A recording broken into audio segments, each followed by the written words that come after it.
Graça e paz, queridos. Boa noite.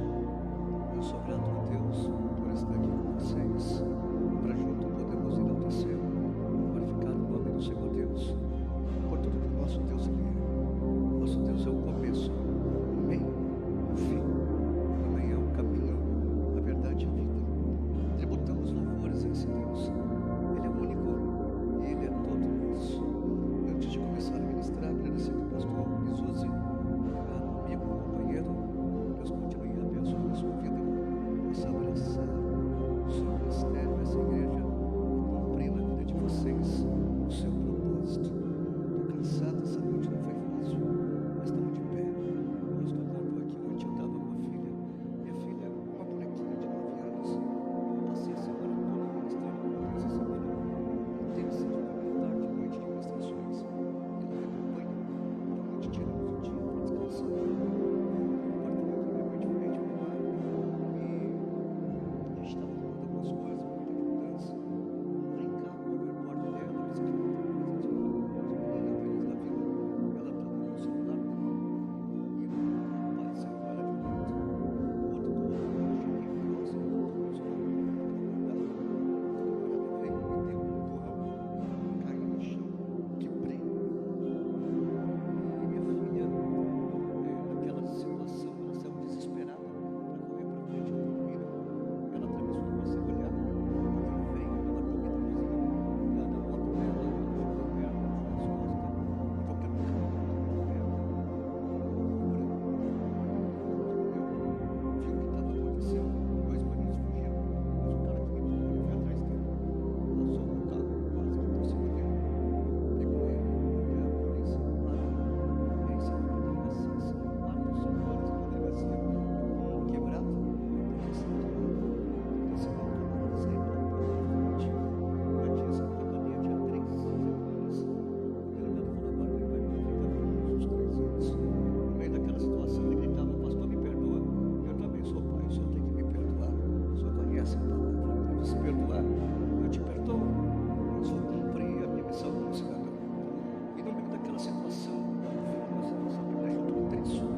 Ele quebrou o celular, que quebrou outra bicicleta que ele roubou, os danos materiais. Tinha gente ganha de milhão de euros. Entrou uma senhora. Entrou uma senhora lá. Ela estava desesperada que o filho dela tinha acabado de ser assassinado. Uma outra pessoa entrou que não entregou a correntinha. Ela tomou um tiro na barriga, estava grávida de 7 meses e o bebezinho morreu. Então Deus nos livra, Deus tem nos dado livramento. Por isso a gente está feliz. Cheguei em casa depois, era quase 3 da manhã do hospital. Já ministrei agora em Santos, era 8 e pouco da manhã. Agora eu estou aqui com vocês. Chega de testemunho, deixa eu trazer uma palavra aqui para o senhor. Cadê o sonoplasta? O som estava muito bom, você está meio perturbado, volta como está o som. Se não daqui eu acerto a Bíblia com uma mão só, hein? Se eu tivesse com 2 eu ia aí. Brincadeira. Abra comigo a sua Bíblia, livro de Neemias, no capítulo de número 2.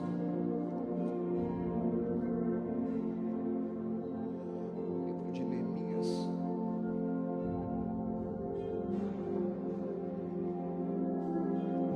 Capítulo de número 2. Vamos ler a partir do versículo 17, versículo 18. Todos acharam?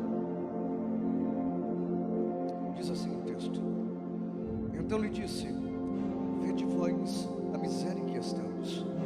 Jerusalém está assolada, e as suas portas têm sido queimadas a fogo. Vide, pois, comigo, e reedifiquemos o muro de Jerusalém, não sejamos mais uma povo. Então lhe declarei como a mão do meu Deus me fora favorável, como também as palavras que o rei havia me dito.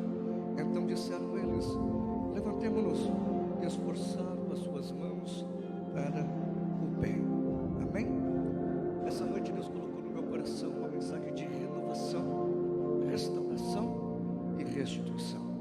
Quantos precisam de uma restauração aqui essa noite? Quantos acreditam numa renovação espiritual? E Quantos creem que Deus ainda restitui todas as coisas? No mundo em que estamos vivendo na atualidade, o mundo está totalmente em colapso. As pessoas estão abatidas, a falta de esperança, ela está chegando cada dia mais próxima da gente. Mas o livro de Neemias, ele me inspira, ele me empolga, e ele me faz acreditar que por pior que o cenário seja sombrio, se você confiar em Deus, Deus pode restaurar todas as coisas e restabelecer um período extraordinário. Mediante a isso, eu lhe convido a fazer uma viagem comigo agora pela Bíblia Sagrada. Eu vou começar a história dessa noite com Josué. Josué termina a carreira militar, e ao terminar a carreira militar, ele leva sobre o seu ombro uma grande conquista.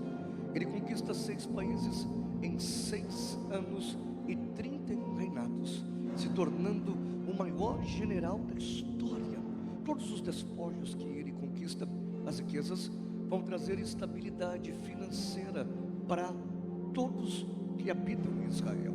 Eles têm estabilidade financeira e emocional por muito tempo. Mas os anos que se passam são anos dificultosos, são anos difíceis. Chegamos em um período bíblico caótico e escuro, conhecido como o período dos juízes. Ele é conhecido como, teologicamente, o período negro. São quase que 300 anos de história, onde Deus levantou juízes para orientar o seu povo e para dar diretrizes.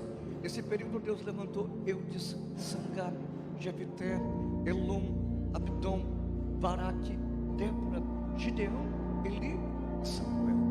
Ao passar o período dos juízes, as pessoas não querem só ter um direcionamento, elas olham para o mundo antigo e desejam ter o que está acontecendo. O cenário é esse: os reis estão se levantando e colocando força nas engrenagens dos seus reinos, os países estão crescendo e estão se destacando. Israel não tinha rei até o momento e eles desejaram um rei.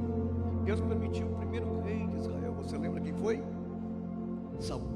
Saul, ele era novo, inteligente e visionário. Ele pega um país que está quebrado, um país que está caminhando para um desfiladeiro.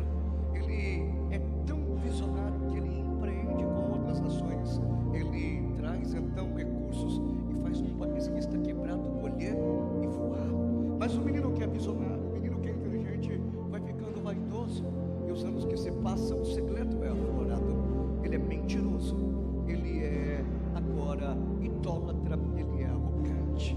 E quando vai ver, todos têm dinheiro, uma vida estruturada financeiramente falando, mas estão tristes porque eles não têm a presença de Deus. É possível morar aqui no Guarujá, uma dessas praias bonitas, uma dessas coberturas bonitas em frente do mar, e ser triste quando a presença de Deus não habita naquela casa. É possível também morar numa das cidadezinhas ou uma das comunidades simples que tem aqui em Vicente de Carvalho e ser realizado e feliz quando a presença de Deus habita dentro da sua casa. Nem todo o dinheiro do mundo é capaz de preencher o vazio quando Deus se afasta do ser humano ou quando Deus não habita no ser humano. Eles têm dinheiro, mas não têm a presença de Deus. Eles tentam de todas as formas tentar o coração agora, fazer algo a Deus, mas eles se juntaram com mulheres estrangeiras e agora estão adorando deuses feitos por mãos humanas. Naquela situação, um período que é chamado período de depressão. São 20 anos de um governo falido, de um governo que leva o seu povo para um buraco. Quando parecia que era o fim, Deus então levantou um menino. Esse menino tinha 17 anos de idade. Ele era um improvável, mas Deus escolheu Davi. Quando Deus escolhe Davi, Deus vai moldá-lo, vai forjá-lo, vai capacitá-lo. E um menino na mão de Deus, ou alguém improvável na mão de Deus, após o treinamento de Deus, está apto para ser príncipe e deixar um grande legado. Esse menino vai enfrentar algumas situações que talvez você lembre-se. Ele enfrenta um urso, um leão e um gigante. Quem lembra aqui? O urso, ele era pequenininho, só tinha 1 metro sentado, 2 metros de pé, e pesava no mínimo uns 300 quilos. com as suas patas poderosas, as suas unhas grandes, poderia deslacerar qualquer presa facilmente. Ele rasgava as suas presas como rasgava uma folha de papel. Davi vai enfrentar um ser que usa a brutalidade, mas Davi está atento aos pequenos segredos. Davi está atento às pequenas coisas que lhe cercam. Davi sabe que pequenos segredos descobridos na hora certa, ou os pequenos detalhes da vida aproveitados na hora certa, se tornam então grande êxito. Quando o urso o ataca, ele se esquivou. Ele observa que o urso está respirando fortemente. Detalhe, quando ele pega essa visão, ele se esquiva. Ele pegou o segredo algumas vezes mais do urso, e ao se esquivar algumas vezes mais, o urso cansa e ele mata o urso, conhecendo o seu ponto fraco. Abro um parente essa noite para te ensinar. Fique atento aos pequenos detalhes da sua vida. Fique atento às pequenas coisas que te cercam. Talvez o que você despreza hoje pode ser a porta do sucesso de amanhã. Deus não precisa de coisas grandes. Uma pequena ideia na mão de um Deus poderoso se torna o maior empreendimento de uma cidade. Fique atento às coisas pequeninas que estão à sua volta. Talvez aquilo que você não valoriza seja o sucesso de amanhã. Esteja atento a essas coisas. Davi está aprendendo. Deus coloca então um leão. O leão, ele é antagônico ao urso. Pelo tamanho não, porque ele pesa 250 quilos. A diferença é que ele é o rei da selva. De cada 10 ataques, ele tem 8 que ele vence. Então Davi vai enfrentar agora o leão, e a probabilidade é que o leão ganhe essa luta. 99% de possibilidade ao leão. As presas que tentam fugir eram devoradas, então não tinha como fugir do rei da selva. Davi então recebe uma essência de Deus, e Davi aprende algo. Ele só tem 1%, mas daquele 1%, se Deus estiver com ele, é sinal de vitória em todas as áreas da vida dele. Talvez você chegou aqui com uma pequena porcentagem. Talvez você vem na pressão do mundo, e o mundo olha para você e não dá muita credibilidade. Se você tiver uma pequena chance, e só 1%, e eu sinto que Deus está com você nesse 1%, fique tranquilo, você vai vencer todas as áreas da sua vida. O menino não aprende, o menino aprende a não ter mais medo. O menino aprende agora a ter coragem, e ele vai passar pelo maior desafio da sua vida. E o maior desafio da vida de Davi não é para destruí-lo ou para abatê-lo. O maior desafio da vida de Davi é para promovê-lo. A história que entra no cenário bíblico, ela deixa as crianças estarrecidas, e elas contam feliz da vida a história do pequeno menino que destruiu ou matou um gigante. Os adultos então ficam felizes, porque a maior luta de UFC da história de todos os tempos, Davi enfrenta o gigante Golias. Quem era Golias? Golias era o pior gladiador de todos. Naquele tempo, no meio dos seus seres irmãos, ele era uma máquina de matar. Ele não tinha piedade das pessoas, ele matava mesmo. E naquele tempo, ele usava uma armadura indestrutível para a época. Ele estava assolando Israel por 40 dias, desafiando os homens de Israel para poderem ir com ele. Mas quem vai contra o gigante Golias? Você conhece? Te apresento no mundo bíblico. O gigante tinha 2,80 metros de altura. A couraça dele pesava 70 quilos. A espada pesava 20 quilos. A lança pesava 15,5 quilos. E só a ponta da lança do gigante pesava 7,5 quilos. O escudo de 30 quilos fazia ainda as canaleiras do gigante ser quase indestrutível, de 25 quilos cada uma. Além de ser grande, além de ser alto e másculo, era praticamente indestrutível. Mas o menino foi treinado por Deus, e quem é treinado por Deus não tem medo de nada. O menino, ele pega todas as possibilidades que aprendeu. É um pensamento meu teológico, pastor Jesus.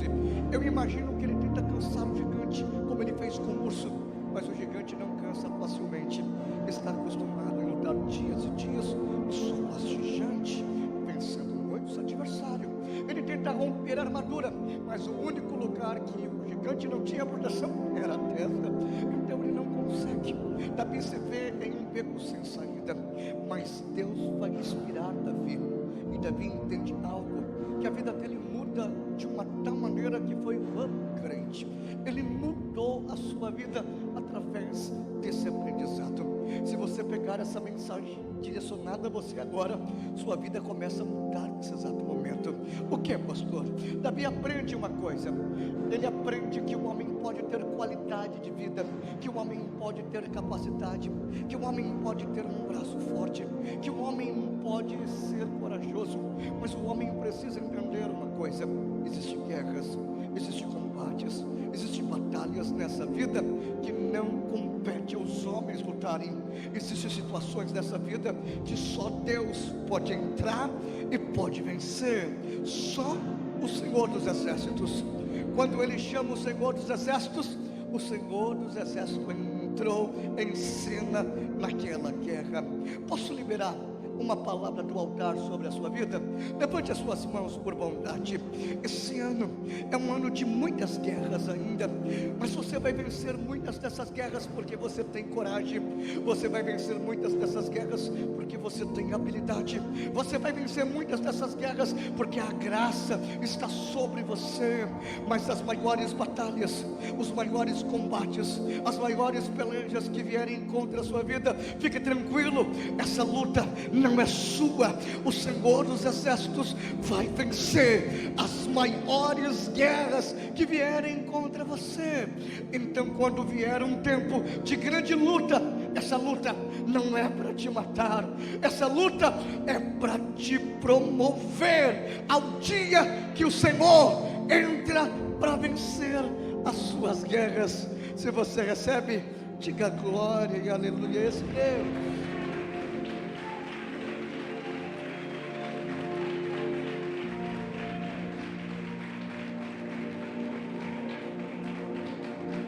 O Senhor dos Exércitos está com ele.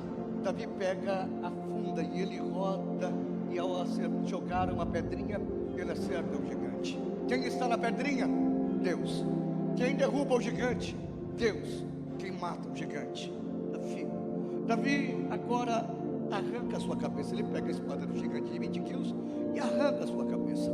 Acontece algo no tempo antigo, que as mocinhas, tanto do Brasil ou dos Estados Unidos da América, onde eu moro, é igual no tempo do mundo bíblico. As mulheres, quando viram Davi segurando a cabeça do gigante, elas gritavam: ei, Saul, você mata milhares com um tom de desprezo. Então elas faziam um coraçãozinho para Davi e gritavam: mas o nosso Davi mata 10 milhares. Davi é vocacionado, é aplaudido porque ele é lindo, é grandão? Não, o que ele tem de diferente? A presença de Deus. A presença de Deus está com Davi. Davi se torna herói de um país, dando a esse país esperança de dias melhores. Nesse exato momento, ele casa com a filha do rei Saul e se torna já um monarca. A história que vai vir, Deus precisa treinar um rei. Deus tem um príncipe bom de guerra, mas Deus quer um rei para governar o seu reino. Deus vai treinar Davi, e Davi vai sumir 13 anos da história. Nesses 13 anos, onde está Davi? Escondido em cavernas? Escondido do seu sogro? Não, Davi não está fazendo só isso. Davi foi estudar. Estou vendo muitos jovens aqui essa noite, e me permita ensiná-los. Deus usa homens e mulheres, usa, mas quanto mais se disporem a estudar, sempre por Deus, serão levados em lugares de destaque. Sempre por Deus, serão colocados nas melhores posições. Quanto maior o empenho, maior a possibilidade de você chegar na posição que Deus deseja. Davi foi fazer faculdade. A primeira faculdade que Davi faz é de letra. E se desse a Davi algumas penas de ganso e ali uns papiros, ele escreveu mais 100 salmos. Davi vai fazer faculdade de música. Ele cria instrumentos musicais, dá notas musicais, e para Deus o louvor perfeito. Davi vai fazer faculdade de engenharia. Ele vai se tornar o maior construtor do seu tempo. Davi vai fazer faculdade teológica. Aos 30 anos vai exercer o ofício sacerdotal. Quem é Davi com 30 anos? É um rei, mestrado, magistrado, doutorado, poliglota, que está apto de causar a maior mudança na vida daquele povo. Detalhe, não é aquele que veio das ovelhas das malhadas, sim, as ovelhas que não tinham valores, as ovelhas machucadas, as ovelhas que os irmãos desprezavam, sim, mas ele aproveitou as oportunidades, ele evoluiu e se tornou aquilo que Deus desejou, e agora ocupa a maior posição. Mude a mentalidade. Você não vai ganhar na Mega Sena, não vai cair uma pedra de ouro do céu sobre a sua vida para você ficar milionário. Não, aquilo que você se dispor a estudar e aquilo que você buscar como conhecimento, a cavode, a glória pesada de Deus te encontra, as oportunidades o cerca e você pode ser o que você quiser.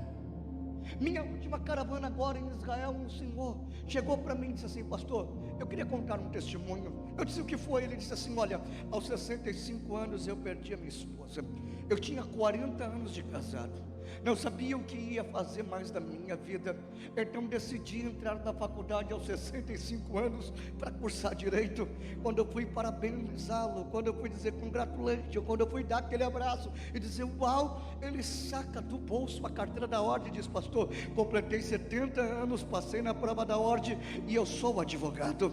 Quando eu olhei para aquele velhinho de 70 anos e virou advogado, eu disse: a minha geração, ela pode ser o que ela quiser, desde que ela foque e ela se empenhe. Essa noite eu estou pregando para os novos desembargadores dessa cidade. Essa noite eu estou pregando para os novos juízes dessa cidade. Essa noite eu estou pregando para os próximos médicos, para os maiores empreendimentos e os maiores empreendedores da história dessa cidade. Essa noite eu estou pregando para jovens homens e mulheres que vão alcançar o propósito, e quando chegar lá em cima estarão cheios da graça do Senhor e farão a diferença nesse tempo.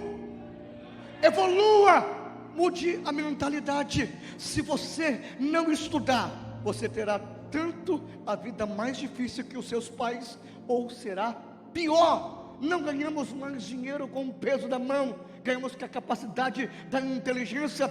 Então evolua, mude a mentalidade. Você pode ser o que você quiser, desde que você foque na vida, e aí Deus vai alcançar. Só um segredo para você, uma notinha de rodapé: sem preparação não há oportunidade. A oportunidade alcança o ímpio, mas ela não te alcança. Então não reclame das oportunidades que Deus te deu e você não aproveitou. A oportunidade só alcança quem tem preparação, e aí nasce a palavra sucesso. Eu estou pregando para um povo essa noite que vai fazer desse bairro, dessa cidade, viver um ápice como nunca antes em sua história. Davi, ele vai carregar 3 princípios que vão manter ele no trono. Esses 3 princípios, marque aí em uma rodinha de notapé, para que você marque no seu coração. Ele, nesses 3 princípios, nos ensina muito. Primeiro, Davi é simples. Segundo, Davi é grato. E terceiro, Davi é adorador. Simplicidade para Davi não tem nada a ver dos bens que possuímos, as roupas que vestimos. Para Davi, simplicidade é estar em todas as posições sendo a mesma pessoa. Porque para Davi, o que define ele não é o cargo que ele ocupa, mas é o caráter de Deus. E Deus se encanta com pessoas simples. Tem pessoas que não podem alcançar o próximo estágio da vida. Por quê? Porque eles se perdem para a arrogância. Tem tão pouco e são arrogantes, prepotente. Seja simples. O seu salão de cabeleireiro é o menor do bairro, amém? O dia que ele se tornar o maior, seja a mesma pessoa. O que te define não é a posição que você ocupa, mas o caráter de Deus na sua vida.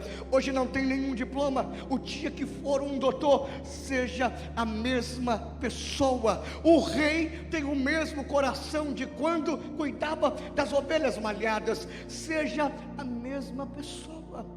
Nos Estados Unidos, o que acaba com os brasileiros, sabe o que é? É a arrogância.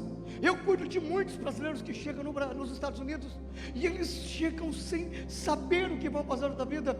Auxiliamos no emprego, ajudamos nos aluguéis das suas casas, fazemos tantas coisas. Só que a América te dá a possibilidade de ganhar dinheiro rapidamente. Então em poucas semanas você está com uma vida diferenciada.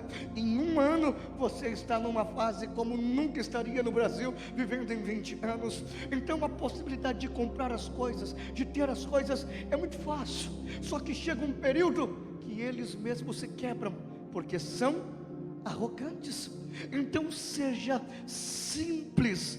Deus ama pessoas simples. E só um segredo: você que sonha em ter tantas coisas, se você não está disposto em servir pessoas, você nunca servirá a Deus com excelência, porque Deus só dá alguma coisa a você se você estiver disposto a auxiliar pessoas que estão ao seu lado. Seja simples. A simplicidade vai te manter em pé, e nem o inferno todo vai poder te derrubar. Davi é simples, Davi é grato, e a gratidão mantém os céus abertos para você. A gente olha para os 10 leprosos e diz: que geração difícil, só um voltou para agradecer, os 9 não agradeceram. Essa é pior ainda. Essa geração que vivemos não agradece.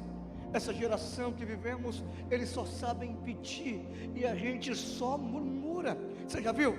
É o carro que está ficando velho, é a casa que está com goteira, é o emprego que a gente reclama porque é muito trabalho, é a mulher, aqueles que são casados, que diz: está ficando chata demais.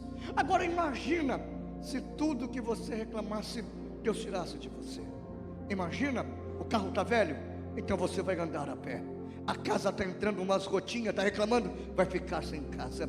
O emprego está ruim, não tem mais emprego, está desempregado. A esposa é chata, é a única mulher que te aguentava, perdeu ela também. Imaginou tudo que você reclamar, Deus arrancasse de você, tirasse de você? Ei, você nunca terá uma vida plena e abundante, sendo que você já possui. Você não é grato. Muitas pessoas queriam ter o que você tem. Seja grato pelas coisas. Pastor, eu quase não tenho nada, mas pelo quase nada, seja grato. Se você praticar a gratidão, ei, você vai viver com paz dentro de você, vai visitar o psicólogo só de vez em nunca, e vai viver uma vida abundante, porque a gratidão é algo fenomenal. Seja grato pelas coisas que você possui, e um tempo pleno virá pela frente. Davi, ele é adorador, e a adoração para Davi tem 2 esferas. A primeira esfera é quando ele conquista algo, ele está muito feliz. A visibilidade não tem que ser de Davi, tem que ser de Deus. Então ele vai buscar a arca, e quando ele volta, ele pula, ele dança, ele faz uma festa. A esposa está o repudiando, e ele dá uma banana para ela e diz: estou nem aí para você, eu estou dançando para Deus, eu estou feliz com Deus. Davi quer aplaudir, Davi está vocacionando, Davi está adorando a Deus. Eu não entendo no Brasil, amado, a gente vai no estádio de futebol, a gente grita gol, a gente faz uma festa, volta para casa rouco, e eu não sou contra isso, eu também gosto, mas eu não entendo. As pessoas vêm para um culto, e quando chegam no culto, são curadas de câncer, as portas são abertas para a vida dela, mas ela parece que está morta, ela não tem nenhuma sensibilidade em fazer alguma coisa a Deus. Ei, se o seu milagre não é para Deus ser adorado, então você não vai ter direito ao milagre. Tempos de grandes conquistas, tempos de felicidade, tempos de grandes promessas foram feitos para Deus ser adorado. Então, quando você receber uma vitória, e quando você receber algo que mude a sua história, deixe as pessoas ver Deus na sua vida. Há muitas pessoas que não se curvarão pela pregação, mas se curvarão pelos testemunhos que Deus fará na sua vida. Quer guardar para você? Vai viver uma vida sem milagre. Entra na igreja e sai do mesmo jeito, vai sempre ter a mesma vida. Quando você viver um momento de muita bênção e chegar o seu momento, ei, festeje, pule, corra, dance, aplauda. Por quê? Porque Deus, Ele é adorado em momentos de grandes vitórias. Se um gol você faz uma festa, imaginou quando chega um momento na sua vida? É que essa geração não aprendeu a ser assim. Essa geração, ela aprendeu a só pedir e não reconhecer o que Deus está fazendo. Para Davi, a segunda esfera é adorar a Deus nos piores momentos da vida. Adorar a Deus quando ele perde um filho, adorar a Deus quando outro filho se torna inimigo, adorar a Deus quando o seu reino quase é dividido, Quando ele está retrocedendo, Davi adora a Deus e escreve poesias de adoração. Para Davi, momentos de tribulação e momentos de dores, de crise, e momentos que a gente não entende e a dor é gigante, foram feitos para que Deus possa ser adorado do mesmo jeito. Essa geração, e quando eu digo a geração, é os dias de hoje, todos nós que estamos vivendo, precisamos aprender: não somos filhos mimados. Essa super graça que alguém tem pregado por aí, dizendo que a gente tem direito de tudo, não temos direito de nada. O único direito que recebemos no Calvário foi a salvação, para quem confessa Jesus como único Senhor. O que vier após disso é gratuito, e seja o que Ele te dá, seja feliz pelo que Ele está lhe proporcionando. Você não tem direito de pedir nada. Essa geração que só sabe pedir, amado, a gente somos filhos reais. Não adoramos a Deus por aquilo que Deus proporciona, a gente adora a Deus por aquilo que Deus é. A gente adora a Deus porque Ele é Senhor das nossas vidas. Quer ver? Com dinheiro você adora a Deus, não adora? Sem dinheiro você adora do mesmo jeito. Com saúde você adora a Deus, e se faltar a saúde, você adora a Deus. Com braço bom você adora a Deus, e se quebrarem o seu braço, você adora a Deus do mesmo jeito. Com pessoas ao seu lado, você adora a Deus, e se ficar sozinho, você adora a Deus do mesmo jeito. Você não adora a Deus por aquilo que Ele te proporciona, você adora a Deus por aquilo que Ele é, e Ele é Senhor da sua vida.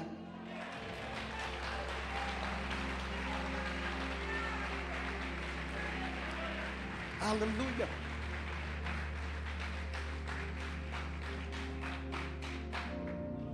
Volta ao fundo para mim, por favor, sonoplasta. Eu vou te pegar no final do culto, você pode ter certeza. Queridos, a história então diz que Davi entra em guerra com os homens de Ziclague. Ao entrar em guerra, ele não consegue dar o projeto de Deus continuidade.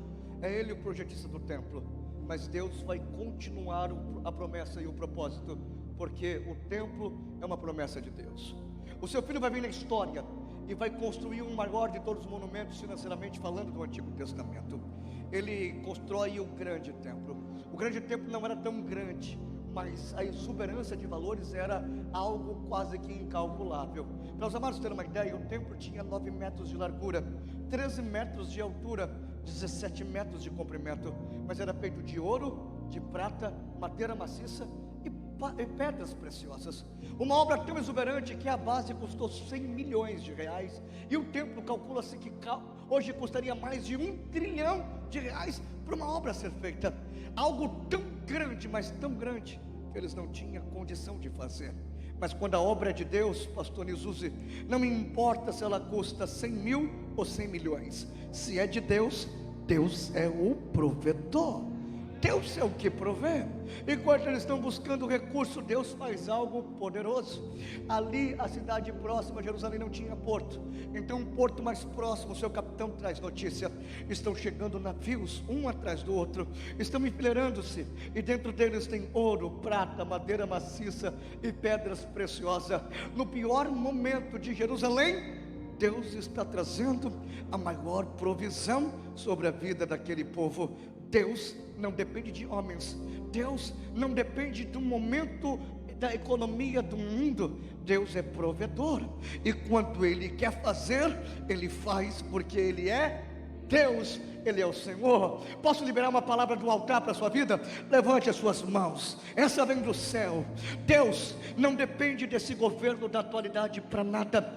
Deus não depende desse presidente da atualidade para nada. Deus não depende de importações ou exportação desse porto aqui do Guarujá. Deus não depende também do Porto de Santos. Deus não depende da alta ou da queda do dólar, e muito menos da libra. Deus não depende de coligações partidárias. Deus não depende de unificação de moedas. O meu Deus é provedor. Quando acaba o recurso, o governo fica estagnado e não tem o que fazer, Deus traz a sua provisão sobre a vida do seu povo. E essa noite Deus está trazendo uma provisão sobre esta igreja. Deus está trazendo uma provisão sobre a sua casa. Deus está trazendo uma provisão sobre a sua família. E se não tiver aqui na cidade o recurso, Ele traz de outra cidade, traz de outro estado, traz de outro país, mas Ele traz a provisão para mostrar que Ele é o Senhor teu Deus. Aleluia.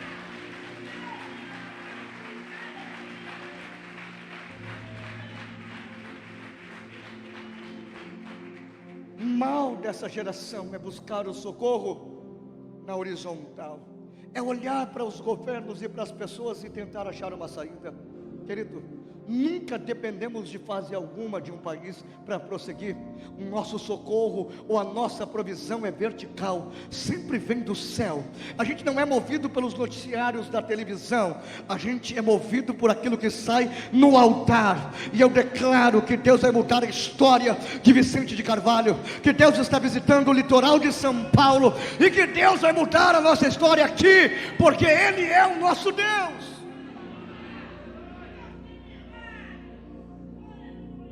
Jerusalém prospera e cresce. Cadê os solteiros aqui? Levante a mão, deixa eu ver. Imagina você hoje encontrar na sua vida alguém fiel, que está difícil, e milionário. Pastor, não precisa nem ser bonito, é rico, é o meu, é a minha. Estou recebendo essa palavra, é só para mim. Jerusalém encontrou quem? Deus, fiel, e não tinha mais limite para abençoar o seu povo. A primeira bênção que Deus deu a Jerusalém foi no intelecto. Aumentou o QI, e eles dispararam 50 anos no mínimo avante na tecnologia, na medicina, no turismo, na frente das demais nações. Se tornaram então as meninas dos olhos de Deus. E Deus só pediu uma coisa: fidelidade. Deus não quer o seu coração, Deus não quer você pela metade. Ou você anda com Deus inteiro e íntegro, ou não anda com Deus. Caminhos que pegamos, que a gente acha que é o caminho certo, se for o errado, as consequências são irreparáveis, e depois não adianta chorar para Deus. Quando Salomão morre, os seus filhos vão brigar pelo poder, as tribos são divididas, e naquele exato momento 10 tribos pegam um outro caminho, são dizimados em 80 anos, são levados escravos para muitos lugares, são assassinados e perderam tudo. Chega o tempo de Jerusalém, Nabucodonosor viaja 1.100 quilômetros, 4 meses e meio de viagem, entra pelas portas reais, esmopeteia o rei lá em Jerusalém, toma o seu trono, leva um bando de gente para o exílio. Na segunda leva são mais de 10 mil jovens, e as pessoas choram demais, porque Jerusalém era uma cidade pós-moderna, tinha 12 portas simples de madeira, mas a Babilônia era uma cidadela, 100 portas de bronze, 250 torres de vigia, e a largura dos muros eram mais de 30 metros, era impossível sair de lá. Eles veem então Nebuzaradã receber ordem de Nabucodonosor: entra na cidade, bota fogo na cidade, destrói então as suas portas a fogo, destrói os muros, rompe o templo, mata milhares de pessoas, e o palco de Deus, o lugar que Deus criou para os seus feitos, está no chão e destruído. Jeremias havia profetizado: vão sofrer os 70 anos da angústia chamada Jacó. Esses 70 anos termina no exílio babilônico, e quando termina os 70 anos, Deus vai restaurar os seus filhos.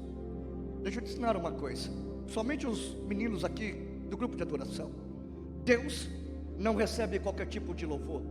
Deus não recebe qualquer tipo de louvor. Eles estão cantando Baru, Ramá, Bechim, Adonai, bendito é o nome do Senhor Deus, mas para o chão, e Deus não recebia o louvor. Então eles cantam para frente, e Deus não recebia, porque a Babilônia tinha 25 mil deuses. Deus só recebia um louvor, o que era cantado para o alto, porque o louvor subia, Deus trazia a resposta. Não confunda talento com adoração. A América inspira o mundo, Pintamos as igrejas de preto porque a América há 10 anos começou a pintar. Colocamos telão de LED porque há 10 anos a América começou a fazer. A gente importa os instrumentos, a gente fica bom, tocamos bem, cantamos bem. E daí? Você pode ganhar dinheiro porque você canta bem, pode emocionar as pessoas porque você canta bem, mas se você não tiver a vida no altar, o louvor não sobe. Agora, você pode ser desafinado, você pode ser rouco, não entender nada de música, mas se a sua vida estiver no altar, ao cantar o hino, Deus para o céu para poder ouvir você. Porque Deus não está à procura de talento, Deus está à procura de pessoas que o adorem em espírito e em verdade.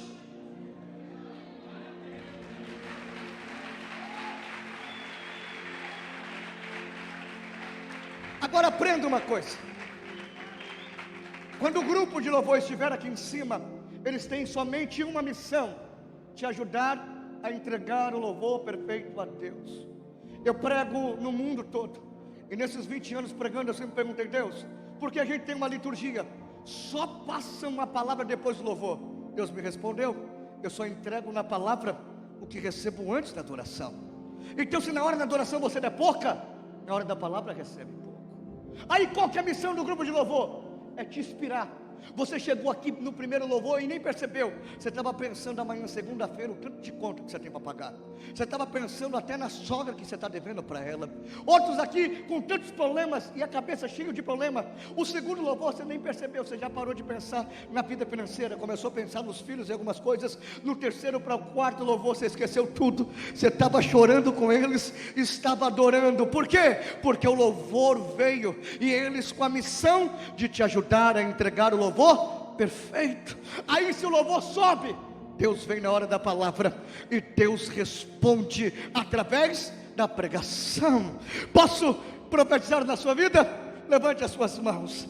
Experimente o pior dia da sua vida: o dia que você foi traído, o dia que você foi abandonado, o dia que você descobriu a doença, o dia que você descobriu a rejeição, o dia que você passou em médicos e não descobriram as suas dores, em doutores como eu, como psicólogos e psicanalistas que não descobriram seus traumas, em outros psiquiatras com tarjas pretas que tentaram diminuir sua ansiedade, e você pensa que o maior fator é morrer. Isso mente. O pior dia da sua vida, e na hora do grupo de louvor cantar, fazer o melhor louvor da sua vida. Se o seu louvor subir, Deus desce na terra, e antes de chegar na sua casa, Deus muda a sua história, muda a sua vida, porque Ele é movido por adoração.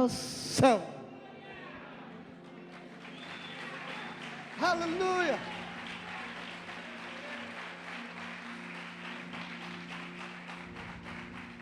Adoração traz a resposta de Deus.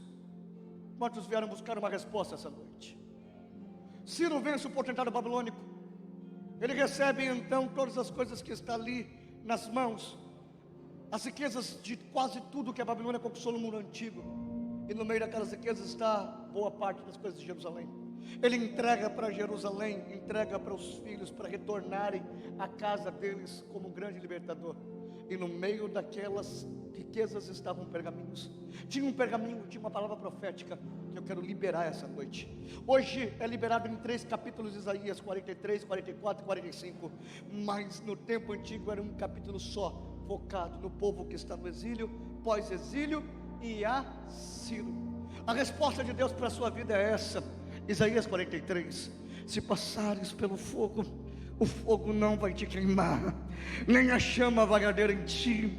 Se passares pelos rios, não vão te submerger, nem as águas vão te afogar, porque vós sois as minhas testemunhas, e antes que houvesse dia eu sou. Ninguém há que possa escapar das minhas mãos. Operando eu, agindo eu, quem vai poder impedir? Eu apago o teu passado, eu escrevo um novo presente. As coisas velhas ficaram para trás e tudo se fez novo. Eu abro um caminho no meio do deserto e eu faço então algo novo, para que todos possam saber que eu te chamo pelo teu. Quem recebe essa palavra? Você conhece o Senhor teu Deus? Você conhece a grandeza desse Deus?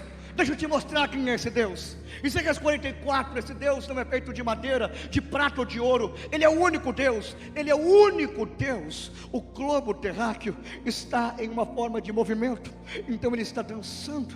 Há um casal que está estarrecido pela sua beleza, pela engrenagem perfeita na terra, no universo, rodando de uma forma perfeita. Esse casal é o sol e a lua. Há milhares de espectadores pasmados, estão estarrecidos, estupefatos pela grandeza da terra, as estrelas.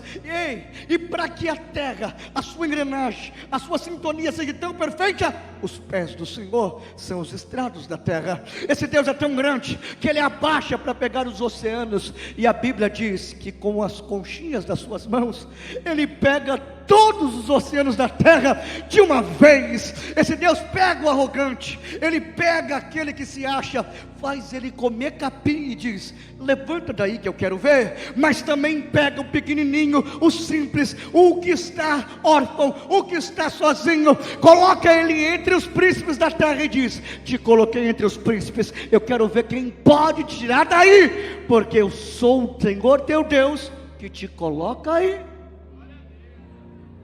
Isaías 45 é um dos textos mais proféticos para os dias de hoje.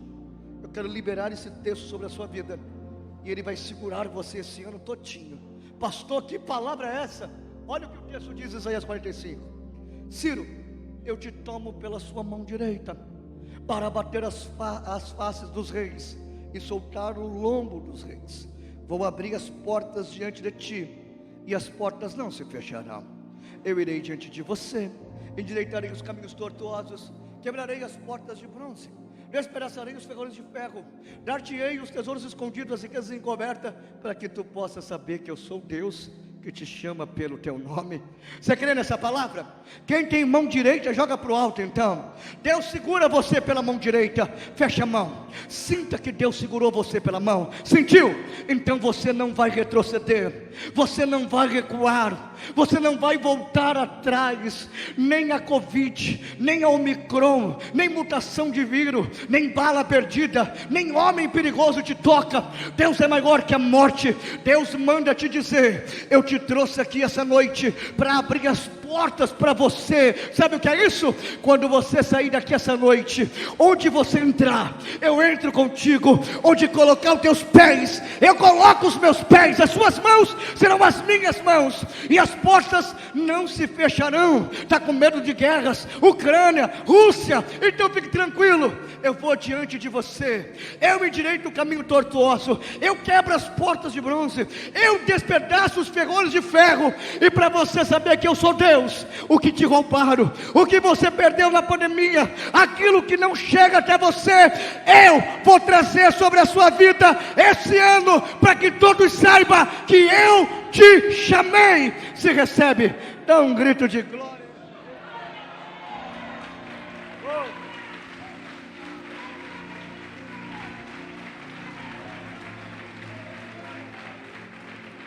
Aleluia. Vamos para a reconstrução.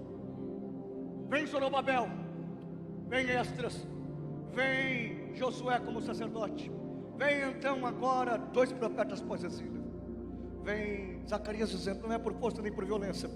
E vem um velhinho de 90 anos. Alguém pensa que Deus não usa velho? Deus levantou um de 90. A palavra dele faz meu coração chacoalhar sem eu profetizar, amado. Olha o que o velhinho disse: o meu Deus é dono de todas as coisas, tudo pertence para Ele.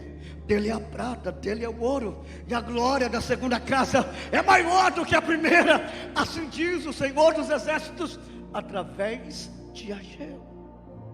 Passamos por um período. Malaquias então vem, reconstrói o templo e te ensina que a sua segurança financeira não está nos homens, está no altar.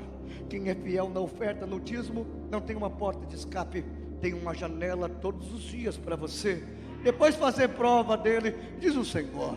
Só para te atualizar, eu gosto muito. As pessoas elas ficam meio preocupadas com o dinheiro no mundo. Porque o mundo, amado, ele é cercado pelas suas casas de pontuações, e os dólares, as libras, elas têm os seus pontos frágeis no meio do dia. Só que à noite eles param, para que no outro dia ou o dólar suba ou desça. Isso faça a rotação do mundo girar. Agora a gente depende do quê? Do dia bom. O céu, amado, não tem noite, só dia. Nunca te contaram? Então a economia do céu nunca está em crise. O que a gente precisa não vem dos homens, o que a gente precisa vem de Deus. O altar não toma nada de você. Seja fiel ao altar e você vai ver o que Deus vai fazer na sua vida. Respire fundo agora. Eu disse que a gente ia fazer uma pequena viagem. Eu chego no texto que eu li com vocês. Todos conhecem a história de Neemias, então vou lhe contar o que vocês não conhecem. Neemias está em Suzã. Ele está de férias com o rei Artaxerxes no palácio que o rei descansava. Quando o seu irmão chega, conta que Jerusalém ainda é a vergonha, porque os muros estão no chão e as portas estão queimadas. Neemias fica triste, ora a Deus.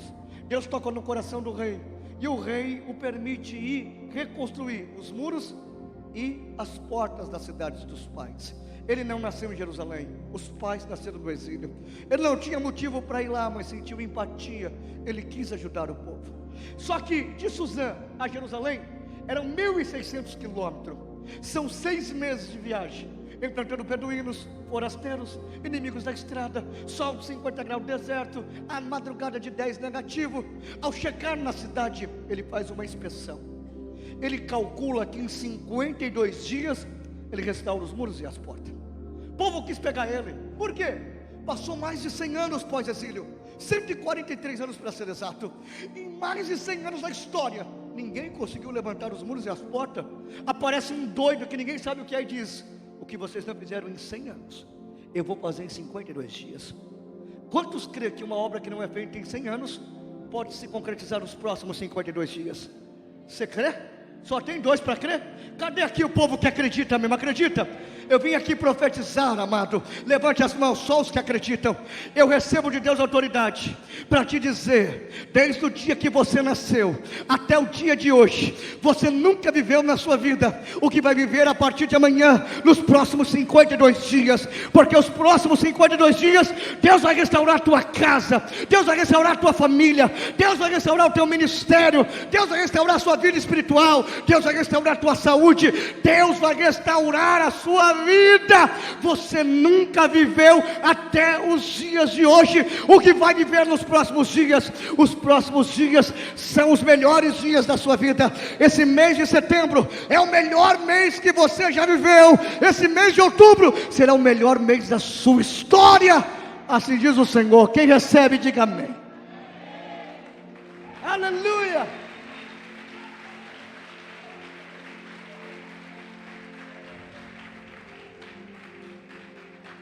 Terminando a minha participação agora, Neemias levanta 12 portas. Eu gastaria mais de 1 hora para contar as histórias, os seus símbolos e a posição que Deus nos coloca diante delas. Mais uma, para vocês não esquecer mais do pastor Lincoln Marcos e orar por ele. Deus está abrindo uma porta neste lugar. A porta do cavalo. Que porta? Qual? A porta do cavalo era a porta da guerra, da batalha. Então toda a infantaria e o exército saía dizendo: Adonai Tsavaot, o Senhor dos exércitos. Esse Deus nunca perdeu uma guerra, um combate. Esse Deus é invicto, nunca perdeu um round. Esse Deus nunca perdeu nada na sua vida. Esse Deus é poderoso. A palavra Adonai Tsavaot é uma palavra hebraica. Ela aparece 300 vezes no Antigo Testamento, 2 vezes no Novo. Aparece com preposição em Ageu, Zacarias, Malaquias.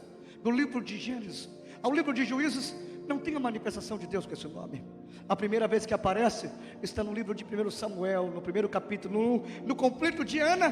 Deus aparece dizendo: eu sou o Senhor dos exércitos. Eu sou o Deus que não perde a guerra. Eu sou o Deus que não perde a batalha. Se coloque de pé comigo, por favor. Essa noite, o Senhor dos exércitos vai na sua frente. Essa noite, o Senhor da peleja vai na sua frente. Grupo de louvor, se puder vir aqui cantar um louvor, mas um louvor abençoado, sobe aqui. Eu quero declarar sobre vocês a última palavra profética que o Senhor vai vos entregar. Se você o pode, levante uma das suas mãos. Êxodo 14:14. O Senhor pelejará por você, e você vai ficar de boca fechada. 2 Crônicas 20:17. Nesta peleja não tereis que pelejar. Parai e vede o livramento que o Senhor vos concede. 1 Samuel 17:47. Porque do Senhor é a guerra. Se dele é a guerra, você sai daqui cantando o Salmo 91, versículo 7. 1000 caem do teu lado, 10.000 à tua direita, mas você não és atingido. Provérbios 21:31.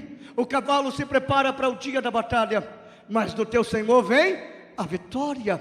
Isaías 54:17. Toda ferramenta preparada contra a sua vida não prosperará, assim diz o Senhor dos Exércitos. Isaías 54, Salmos 46 diz assim: Ele quebra os carros, Ele quebra os arcos e diz: aquietai-vos e sabeis que eu sou o Senhor dos Exércitos. Eu sou o Deus da peleja.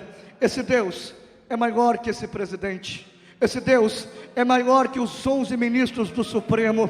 Esse Deus é maior que os 82 senadores. Esse Deus é maior que os 560 deputados. Esse Deus é maior que os milhares de prefeitos e vereadores. Esse Deus é maior que a medicina, é maior que a tecnologia. Esse Deus é maior e Ele te faz vencer. Não há luta que você não vença, não há problema que você não vença. Esta guerra já não é mais sua guerra. Essa guerra é do Senhor dos Exércitos. Se você pode, então adore agora e faz o melhor louvor dessa noite. Aleluia. Vamos lá?